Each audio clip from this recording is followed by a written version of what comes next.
नमस्ते दोस्तों। आज हम सीखेंगे क्रॉस प्रोडक्ट के बारे में, जिसे वेक्टर प्रोडक्ट भी कहते हैं। जब हम दो वेक्टर्स का क्रॉस प्रोडक्ट लेते हैं तो हमें एक नया वेक्टर मिलता है जो दोनों ओरिजिनल वेक्टर्स के परपेंडिकुलर होता है। यहां देखिए, वेक्टर ए और वेक्टर बी का क्रॉस प्रोडक्ट इस प्लेन के परपेंडिकुलर है। अब देखते हैं क्रॉस प्रोडक्ट की मैग्नीट्यूड का फॉर्मूला। ए क्रॉस बी की मैग्नीट्यूड इक्वल होती है mod a into mod b into sine theta. यहां थीटा दोनों वेक्टर्स के बीच का एंगल है।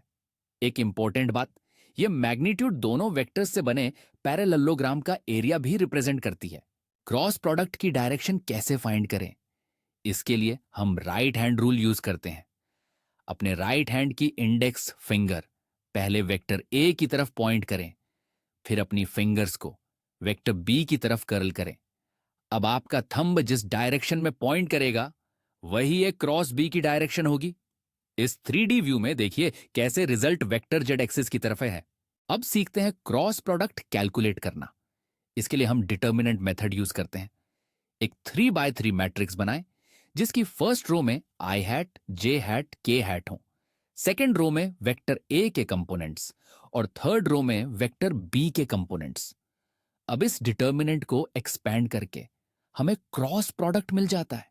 क्रॉस प्रोडक्ट की कुछ इंपॉर्टेंट प्रॉपर्टीज देखते हैं। फर्स्ट, ये एंटी कम्यूटेटिव है, मतलब ए क्रॉस बी बराबर minus B cross A. Second, ये डिस्ट्रीब्यूटिव है। थर्ड, स्केलर को बाहर निकाल सकते हैं। फोर्थ, अगर दो वेक्टर्स पैरेलल हैं तो उनका क्रॉस प्रोडक्ट जीरो होगा। फिफ्थ, किसी भी वेक्टर का खुद से क्रॉस प्रोडक्ट जीरो होता है। और याद रखें, क्रॉस प्रोडक्ट एसोसिएटिव नहीं है। क्रॉस प्रोडक्ट का एक बहुत यूजफुल ज्योमेट्रिक एप्लीकेशन है। दो वेक्टर्स से बने पैरेललोग्राम का एरिया इक्वल होता है उनके क्रॉस प्रोडक्ट की मैग्नीट्यूड के, यानी area equal mod a cross B. और अगर आपको ट्राइंगल का एरिया चाहिए तो बस इसे हाफ कर दें। Triangle area equal half mod a cross b. Last में देखते हैं यूनिट वेक्टर्स के क्रॉस प्रोडक्ट्स।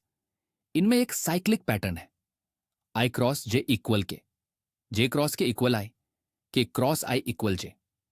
ये क्लॉकवाइज सीक्वेंस है और पॉजिटिव रिजल्ट देता है।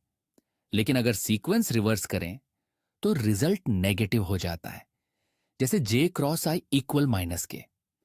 इस साइक्लिक पैटर्न को याद रखें, एग्जाम में बहुत काम आएगा।